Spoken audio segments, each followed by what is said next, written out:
સુરતમાં રત્ન કલાકાર માટે સુરત જિલ્લા કોંગ્રેસ દ્વારા અવાજ ઉઠાવાયો। સુરત શહેર જિલ્લા કોંગ્રેસ દ્વારા યોજવામાં આવી પત્રકાર પરિષદ। હાલમાં હીરા ઉદ્યોગમાં ચાલી રહેલી મંદી અને અનેક રત્ન કલાકારોની આર્થિક પરિસ્થિતિ કફોડી બની છે। રત્ન કલાકારો આર્થિક સંકળામણના કારણે આપઘાત કરી રહ્યા છે। હીરા ઉદ્યોગમાં ચાલી રહેલી મંદીને કારણે રત્ન કલાકારો માટે સરકારે એક કમિટીનું ગઠન કર્યું છે। મુખ્યમંત્રી સહિતના લોકો આ કમિટીની અંદર હોવા છતાં આજ દિન સુધી કોઈ જવાબ આપ્યો નથી। આજ દિન સુધી આ કમિટીએ કરેલી કામગીરી બાબતે કોંગ્રેસ દ્વારા જવાબ માંગવામાં આવ્યો હતો। કોંગ્રેસ દ્વારા સરકાર પાસે માંગ કરવામાં આવી કે રત્ન કલાકાર માટે તાત્કાલિક રત્ન કલાકાર કલ્યાણ બોર્ડની સ્થાપના કરવામાં આવે। રત્ન કલાકારના બાળકોને અભ્યાસ અર્થે શિષ્યવૃત્તિ, પરિવારને રાહત દરે આરોગ્યની સેવા આપવામાં આવે। રત્ન કલાકારોએ લોન લીધી હોય તો તેમાં રાહત તેમજ હીરા યુનિટમાં લાઇટ બિલ તેમજ ભારતના કલાકારો માટે આવાસ યોજના શરૂ કરવામાં આવી। આવી વિવિધ માંગણીઓને લઈને કોંગ્રેસ દ્વારા પત્રકાર પરિષદ યોજવામાં આવી હતી। કોંગ્રેસ દ્વારા આક્ષેપ કરવામાં આવ્યા કે સરકાર દ્વારા ફક્ત જાહેરાત કરવામાં આવી છે। આગામી સમયમાં રત્ન કલાકાર માટે બનાવવામાં આવેલી કમિટીએ શું કામ કર્યું તે જવાબ આપે।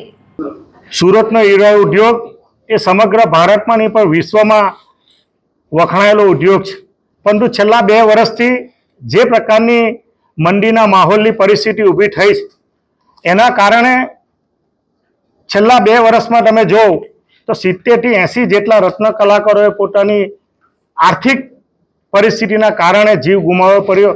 એ પ્રકારનું પરિસ્થિતિનું નિર્માણ થયું છે।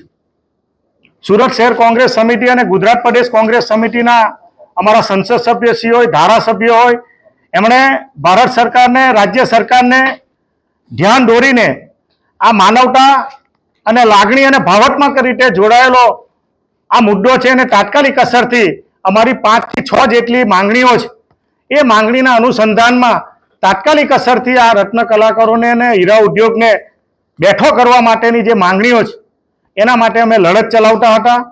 સરકારશ્રીએ જે કમિટીનું ગઠન કર્યું છે એ કમિટીએ જે પ્રકારની ગંભીરતાથી રત્ન કલાકારોના હિતમાં કે હીરા ઉદ્યોગના હિતમાં કોઈ નિર્ણય કરવો જોઈએ એ નિર્ણય ન કરતા ફરીવાર અમો આપની વચ્ચે આવીને સરકારશ્રીનું ધ્યાન દોરીને આવનારા દિવસોમાં રચનાત્મક ધારાસભ્યશ્રી, સંસદ સભ્યશ્રીને રૂબરૂ મળીને આવેદનપત્ર આપીને અને એના પછી કોઈ પણ પ્રકારના પગલાં ન લેવામાં આવે તો મુખ્યમંત્રીશ્રી કે બીજા પણ એવા કાર્યક્રમો આપીને સુરત શહેરના જે કોઈ રત્ન કલાકારો છે એના હિતમાં આવનારા દિવસોમાં લડત ચલાવવાના છે।